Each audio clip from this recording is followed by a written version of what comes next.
Oscar Bevis, IFL TV, proudly sponsored by Everlast here in Newcastle.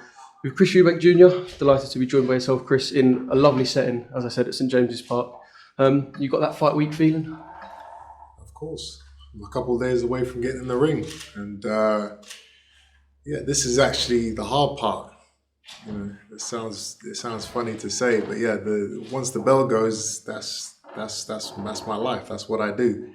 All this, press conferences and media work. That's the stuff that fighters, aren't used to.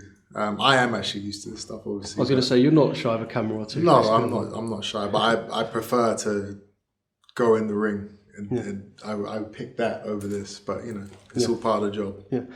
Just in terms of the sort of, I call it an incident that happened last time, can we quickly timeline how it all sort of went wrong and you didn't fight at Wembley? Because we didn't catch up with you then.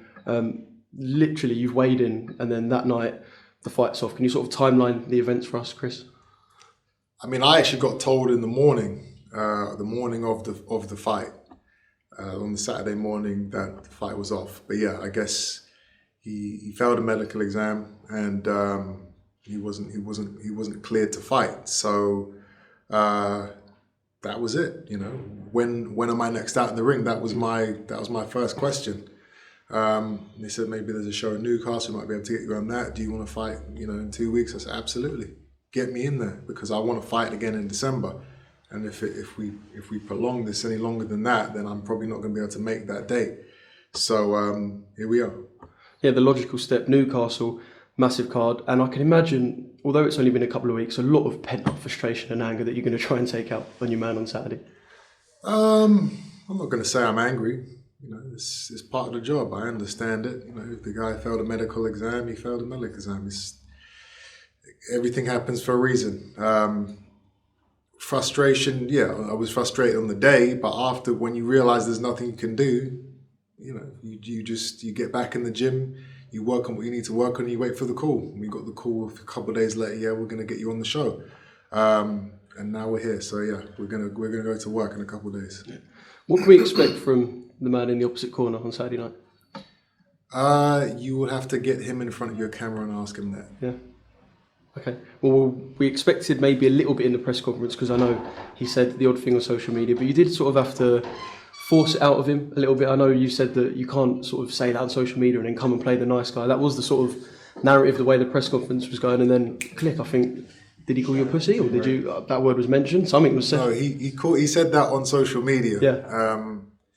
He didn't call me anything today, which I was shocked because he was disappointed. No, well, I'm not going to say I'm disappointed. I don't want anyone, talking trash to me. But at the same time, do I want to sit there and, it's going to be a good fight, and I'm going to try my best, and I'm going to try and knock him out. It's boring. We've been there, we've done it. It's no good. So when somebody actually has something to say for themselves, it's more for the fans. It's for you guys. That's what you guys want to see. But yeah, he had a lot to say on social media, and so I called him out on it because he started the interview or the press conference trying to be Mr. Nice Guy. He's a great fighter, and I'm happy to be here. No. You said what you said on social media, so stick to your guns and be the bad boy when you're actually in front of the man you've been talking about for the last few weeks. Yeah, I know what you mean. If you've got that intent online, keep it in person. I do just want to quickly move on to something because surrounding you, we know what you're capable of, and people will always talk about fights beyond. I want to talk about a comment Liam Williams made. He said sort of in jest that he would come to London and drive down and fight you. Never going to happen. But he has been sort of piping up a bit and saying that he's signed his end of a contract to fight you. Is there any truth in this, Chris? I have no idea. But is that a fight that is a possibility for December? Yes, it is. My promotional team and Sky Sports, they have a list of opponents, and after this fight, we'll go through them and we'll pick one. A lot of people seem to be interested in that fight, be calling for that fight. So could it happen? Absolutely. After this fight, we will make the decisions. But would you prefer, I imagine you would prefer, and you've got your eyes on a world title fight, and perhaps that's not a second fiddle, but the fights that have been spoken about and the belts that you want, you sort of almost wanting a bit more than perhaps just a big domestic fight? Listen, what I want and what you can get is two different things. you know, it's all good and well. You're saying you want to fight for a world title, but there is a long, complicated process that comes with that.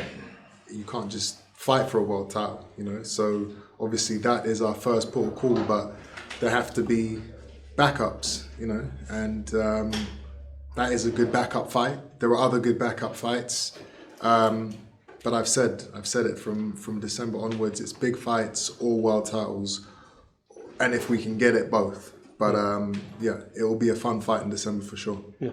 Just quickly, Chris, before I let you go, can I just have a word on the trilogy? 3 fantastic fights between Tyson Fury and Deontay Wilder.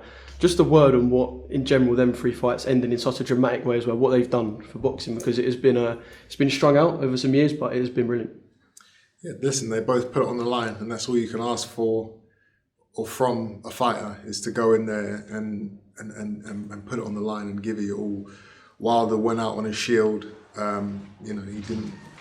No one threw the towel in. He didn't give up, and he, you know, even in loss, I think he's gained a lot of fans from that fight. And again, Fury is obviously, with that performance, gained fans, and you know, now he can say that he's the best heavyweight in the world, because he's the one putting in these performances, coming away with the victories. Now people are talking about him and Usyk. It would be a great fight to see. Yeah, the heavyweight division in general is just very, very exciting.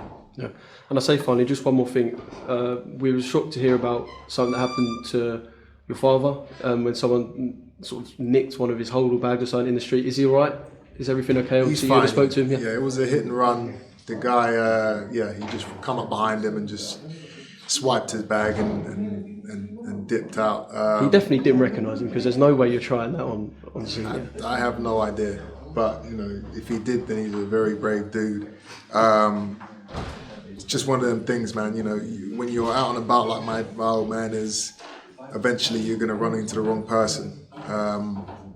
Just luckily, didn't, you know, no one was hurt, and you know, there wasn't anything of real value in the bag anyway. So he's fine. He's doing okay. Good to hear, and yeah, good to see you, Chris, and looking forward to a massive performance on Saturday, and yeah, can't wait. Okay, thank you.